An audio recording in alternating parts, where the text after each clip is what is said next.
శ్రీ శ్రీ శ్రీ ఆచార్య ప్రబోధానంద యోగిశుల వారి దివ్య పాదపద్మములకు అనంతకోటి సాష్టాంగ నమస్కారాలు సమర్పిస్తున్నాను. నా పేరు అశోక్ శ్రేష్ఠి, తొర్రూరు కమిటీ. త్రైతవాణి ఛానల్ ఖురాన్ కాంటెస్ట్లో భాగంగా 2వ సూర 186వ ఆయతు అత్యంత సమీపమున ఉన్నది. ఈ ఆయత గురించి వివరించబోతున్నాను. ప్రపంచంలో మనిషి అనవానికి అత్యంత సమీపంలో జంతువులలో కానీ, మనుషులలో కానీ, పక్షులలో కానీ, జంతువులలో కానీ ఏవైనా ఉండవచ్చును.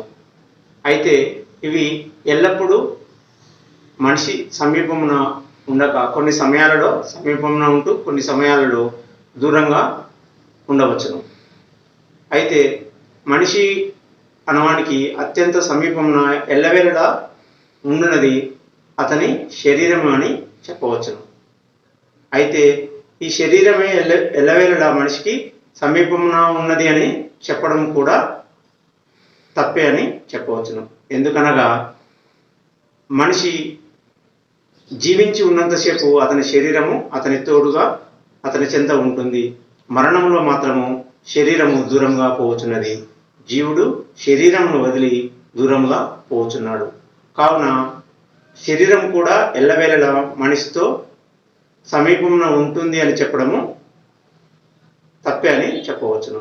ఇట్లు లెక్కించుతూ పోతే ప్రపంచంలో ఉన్న ఏ వస్తువు కానీ అతని శరీరం కానీ జీవునికి అత్యంత సమీపంలో ఎప్పుడు ఉండడం లేదని తెలియచున్నది. అయితే జీవునికి అత్యంత సమీపంలో ఉన్నది ఏది అని చూస్తే అతని ఆత్మే అని తెలియచున్నది. ఈ విషయము 3 దైవ గ్రంథాలలో వివరించడం జరిగినది.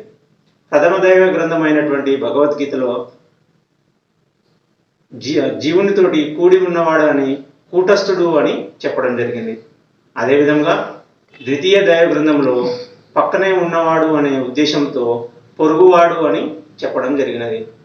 అంతిమ దైవ గ్రంథమైనటువంటి ఖురాన్లో త్రోలేవాడు అని చెప్పడం జరిగినది. అంటే జీవుణ్ణి ఎల్లవేళలా నడిపించేది ఆత్మే అని తోలేవాడుగా చెప్పడం జరిగింది.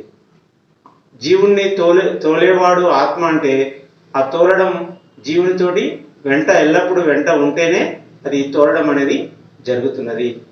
జీవునికి అత్యంత సమీపంలో ఉన్నటువంటి ఆత్మ జీవుడు మనసులో అనుకున్న విషయాన్ని కూడా వింటున్నాడు. ఈ వింటున్న క్రమంలో ఆ జీవుడు తన భక్తుడు అయితే అతనికి వచ్చే ప్రశ్నలకు కూడా జవాబును ఆత్మ ఇస్తూ ఉన్నది. ఈ విషయాన్నే ఖురాన్ గ్రంథంలోని 2వ సూర 186వ ఆయతలో ఈ విధంగా చెప్పడం జరిగింది. నన్ను గురించి నిన్ను అడిగితే నేను వారికి అతి సమీపంలోనే ఉన్నాను. పిలిచేవాడు నన్ను పిలిచినప్పుడు వారి మాటను విని జవాబిస్తాను. కాబట్టి వారు నా ఆజ్ఞను అనుసరించాలి మరియు నా యందు పూర్తి విశ్వాసము కలిగి ఉండాలని చెప్పు. మనుషులు ఆరాధించవలసిన దేవుడైన ఆత్మ ఈ వాక్యం చెప్పినట్లు కలదు. నా దాసులు నన్ను గురించి అని చెప్పడం జరిగింది. అంటే తన భక్తులైన వారు అడిగితే మాత్రము వారికి చెప్పు, మిగతా వారికి చెప్పవద్దు అని చెప్పినట్లుగా కలదు. మరియు జీవునికి అనగా మనుషులకు అత్యంత సమీపమున ఉన్నానని చెప్పడం జరిగినది.